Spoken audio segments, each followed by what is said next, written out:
반갑습니다. 예, 하나님 말씀 한 절 읽고 대화를 시작하겠습니다. 로마서 5장 12절에 보면 이런 말씀이 있습니다. 너무나 잘 아시는 말씀이죠. 이름으로 한 사람으로 말미암아 죄가 세상에 들어오고 죄로 말미암아 사망이 왔나니 이와 같이 모든 사람이 죄를 지었으므로 사망이 모든 사람에게 이르렀느니라.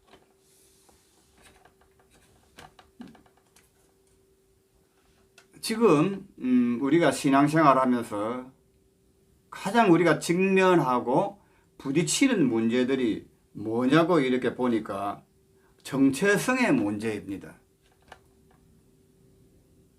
지금 많은 신앙인들이 이렇게 고백을 하는 것이라든가 자신의 신앙생활 이런 것들을 보면 표현해내는 것들 이런 것들을 보면은 한결같이 느낄 수 있는 것이 무엇이냐 하면은 정체성의 부재라는 겁니다.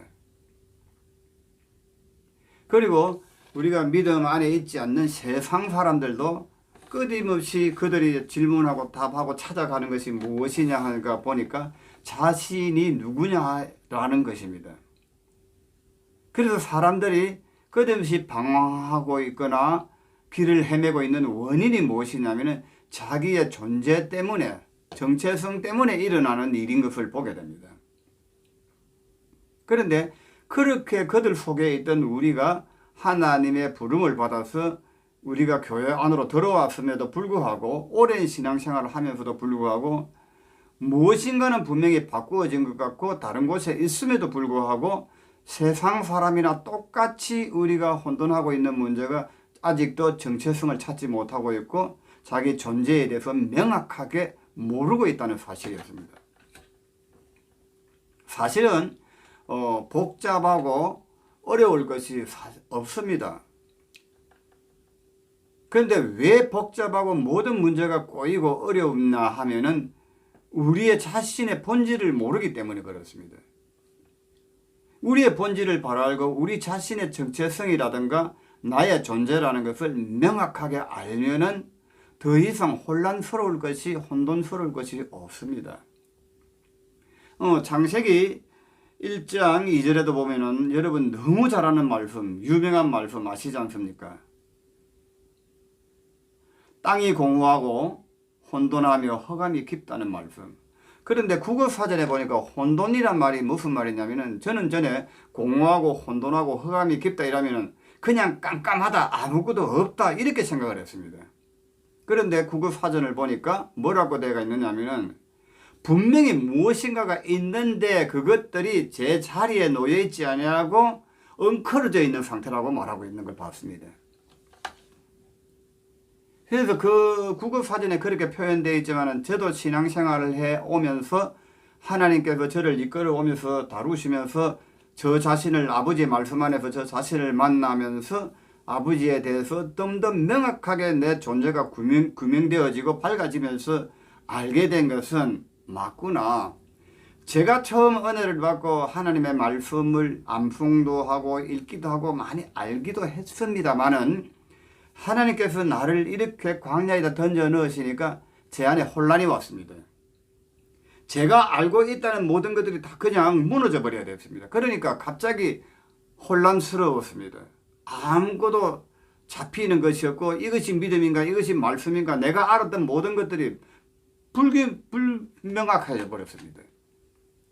그리고 꿈을 꾸면 어떤 꿈을 꾸느냐면은 꿈속에 보니까 이런 전선 가닥이 이렇게 쫙 어떤 판넬 안에 전선 가닥이 연결되어 있는데 보니까 그게 제자리에 안 꼽혀져 있고 내가 아무리 전선을 바른 자리에 꼽아도 꼽을 수가 없고 헝클어져 있고 이런 모습들의 꿈을 종종 꾸고 했습니다.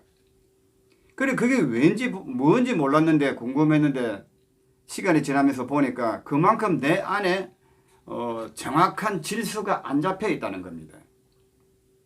그러니까 모든 것이 헝클어져 있다 이 말이에요. 그러니까 하나님의 말씀을 듣고 읽고 암송도 하고 있음에도 불구하고 내 자체 안에서 온전한 정체성이라든가 나라는 존재가 명확하지 못하니까 이 진리의 가치관이 내 안에 아직도 체질화가 안 되어져 있으니까 전부 혼돈스러운 것이었습니다. 혼란, 혼돈 그 자체였습니다. 그래서 혼돈이라는 것은 아무것도 없는 거, 뭐 그냥 검은 게 엉클어져 있는 것이 아니라 무언가가 있는데 그것이 전부 헝클어져 있다. 그런데 빛이 들어옴으로 해서 모든 것들이 하나씩 하나씩 선이 잡혀져 가고 질서가 잡혀져 가면서 밝아오기 시작하는 겁니다.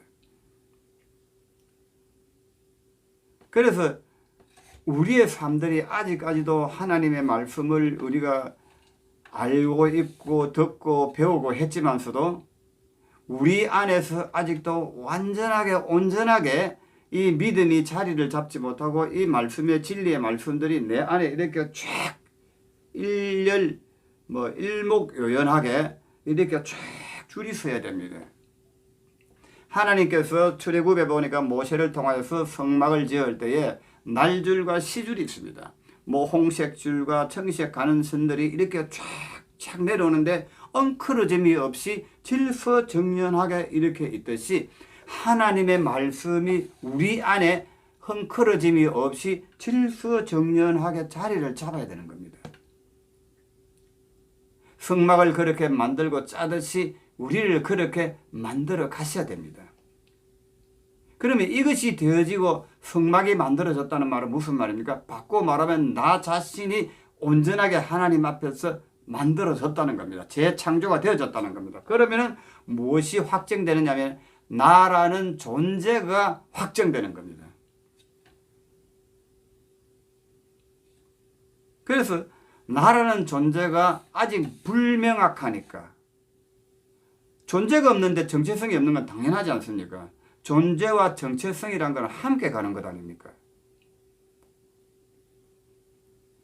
그러니까 모든 사람들이 공허하고 혼돈하고 허감이 깊듯이 끝이 보이지 않고 내 내면의 깊은 곳이 무엇인지 알 수 없는 겁니다. 물론 우리가 사람이라는 이 몸을 가지고 있기 때문에 혼이 있고 마음이란 것이 있기 때문에 일을 한다거나 먹고 살기 위해서 어떤 직업을 가진다거나 자기가 좋아해서 하는 어떤 일들은 자체에 대해서는 익힐 수가 있고 질서정연하게 만들 줄 알고 이렇게 합니다. 그런데 자기 자신 안에 자기라는 것에 대해서는 정말 혼란스럽고 혼돈이 오는 겁니다. 그래서 사람들이 우리가 왜 이렇게 혼란스러우면서 이렇게 조립이 안 되고 있고 모든 생각들이 일치가 안 되고 있으면서 알 것 같다면서 모르는 이유가 뭐냐면 분명히 일은 잘합니다. 어떤 사람들 일은 잘하고 일도 꼼꼼하게 잘하고 체계적이고 정확하게 육과 원칙에 의해서 차분하게 잘하는 사람들 너무 많습니다. 그런데 그런 사람들이 왜 저녁에 가서 술을 마시게 되면 삶이 비틀거리질까요? 이거 별게 일이에요. 그러니까 내가 생각할 때는 내가 이런 일들은 바라고 다 모든 것이 바르게 하는 것 같은데 자신 안에서는 혼란스러우니까 이게 매치가 안 되는 거예요. 그러니까 공허한 겁니다. 채워지지 않는 안에 내면의 무언가가 비어있기 때문에 그렇습니다.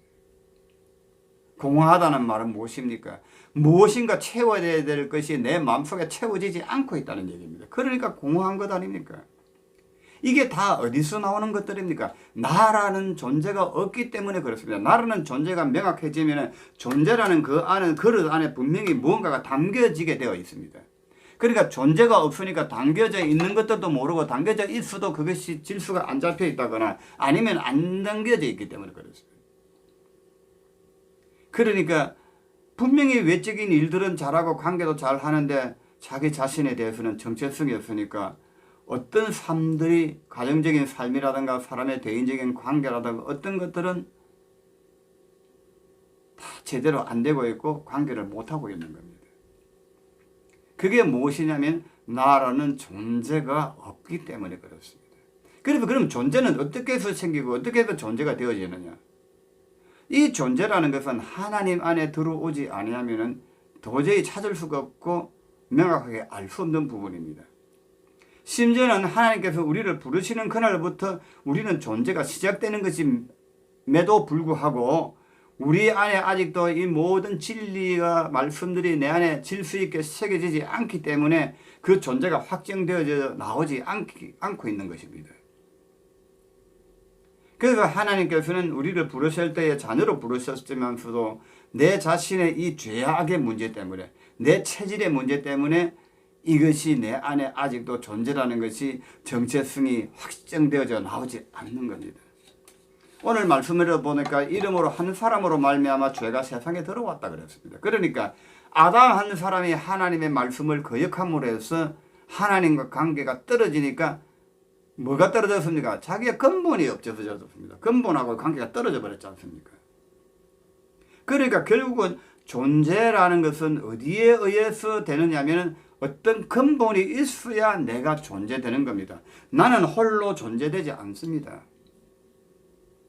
존재하시는 것은 홀로 존재하시는 분은 하나님 한 분밖에 없습니다. 그래서 하나님께서도 모세를 이스라엘의 애굽에 보내면서 하시는 말씀이 내가 누가 나를 보냈다고 말하니까 이렇게 이야기하니까 하나님께서 말씀하셨습니다. 나는 당신의 이름은 무엇이며 누구라고 내가 누구 이름으로 보냈다고 말할까 이렇게 질문을 합니다. 그러니까 하나님께서 뭐라고 말씀하시냐면은 나는 곧 나다라고 말합니다. 그러니까 이 땅에 있는 모든 피조물들은 창조주이신 하나님 외에는 스스로 존재할 수 있는 것이 없다는 이 말입니다. 오직 하나님 한 분만이 스스로 존재하는 것입니다. 그래서 나는 곧 나다라고 표현하시는 겁니다. 그런데 우리는 나는 곧 나다라고 표현을 못합니다. 왜냐하면 근본이 없기 때문에 그렇습니다. 그러나 근본이 있어야만이 나는 곧 누구에 의해서 내가 있다라고 말하는 겁니다. 그래서 예수님께서도 요한복음에서 계속 자신이 말씀하시는 것은 나는 내가 온 것은 하나님을 나타내려 하심이라고 말했습니다. 그는 하나님의 본체이시나 근본적으로 하나님의 본체이시나 그 또한 예수님께서도 하나님에 의해서 자신이 있다라고 말하고 있는 겁니다. 그래서 자신이 있는 것은 곧 하나님을 나타내는 것이라고 말하고 있는 겁니다. 그래서 주님께서는 왜 이 땅에 오셨으며 왜 가야 되는지 어디로 가야 되는지 무엇 때문에 이 땅에 왔는지를 명확하게 알고 계시는 겁니다. 그래서 그 길을 목적지를 향해서 표대를 향해서 정확하게 걸어가신 것입니다. 그런데 우리는 근본이 없기 때문에 어떤 삶의 목표와 표대나 방향성이 없는 겁니다. 그래서 우리의 걸음은 계속 비틀거리고 있는 겁니다. 세상의 일에 대해서는 어떤 목표의식이 있습니다. 내가 뭘 이루어야 되겠다, 만들어야 되겠다. 거기에 대한 목표의식이 있지만 자기 자신에 대한 가치관과 자기 자신에 대한 근본이 없기 때문에 삶이 비틀거리지는 겁니다. 그래서 오늘은 제가 얘기를 서두를 꺼내면서 마지막에 본론을 말씀드린 것은 존재는 어떻게 해서 존재되느냐. 근본이 있어야 된다. 우리는 근본이 아니기 때문에 우리 스스로는 존재할 수 없다. 근본이신 스스로 존재하시는 분은 하나님 오직 한 분밖에 계시지 않다. 그래서 하나님은 곧 나다라고 표현하셨습니다. 영화 보니까 쉽게 영화 보니까 I am that I am 카라고 뭐 내 영어를 잘 모릅니다. 그렇게 이야기하는데 나는 곧 나다라고 표현을 하더라고요. 그것처럼 우리는 그러면 의해서 존재하는 겁니다. 왜냐하면 피조물이기 때문에 피조물은 창조물에 의해서 창조물이 아니죠. 창조주에 의해서 내가 존재하기 때문에 나와 창조주의 관계가 명확하지 않으면은 나는 불완전한 인생이며 근본이 아직 밝아지지 않았기 때문에 자기 존재에 대해서 정체성에 대해서도 불완전해지는 겁니다. 그래서 하나님께서 우리를 부르셔서 우리를 믿음의 길로 가게 하신 것은 하나님과의 나의 관계를 밝게 하시고 이 관계를 명확하게 하시고 이 관계를 다시 회복시키기 위한 것이 믿음의 길이고 구원의 길입니다. 그 길을 하나님께서 우리를 이끌어 가시고 만들어 가시는 겁니다. 이 길 외에 다른 것들은 전부 믿음의 길이 아닙니다. 제가 손에 장을 찢겠습니다. 이거는 제가 걸어온 길이고 명확한 길입니다. 그 외에 다른 설명들 복잡한 것들 하나님의 능력에 의해서 하나님에 의해서 복잡한 얘기들은 다 설명일 뿐이고 종교적인 겁니다. 그거는 이방신들에게 하는 이방인들이나 똑같은 짓입니다. 그거는 성경을 통해서 제가 좀 더 명확하게 앞으로도 계속 말씀드리겠지만 우리의 본질 자체가 하나님에 의해서 우리 본질이 생성되어질 때에 우리가 존재가 규명되어지고 밝아지는 겁니다. 이 상태가 밝아지고 이것이 명확해지지 않으면 여러분의 믿음 생활은 수십 년을 해도 결국은 잘못된 길로 가겠다고 해서 결국 마지막에 돌아와야 됩니다. 아니면 그거를 결론을 지어가면은 어디로 가게 됐습니까? 근본이 없는데 근본 없는 곳으로 가는 곳이 어딜까요? 한번 상상하기도 저는 싫습니다. 입에 꺼내기도 싫습니다. 그래서 우리의 구원과 하나님이 우리의 부르심은 하나님과의 근본적인 관계를 만들어 가시는 것이고 그것이 확정되어지고 만들어지고 하는 길로 하는데 그것이 어디서 그리스도 안에서 이루는 것입니다. 그래서 요게 다음에는 좀 더 또 명확하게 계속 얘기를 이어가도록 하겠습니다. 감사합니다. 시청해 주셔서.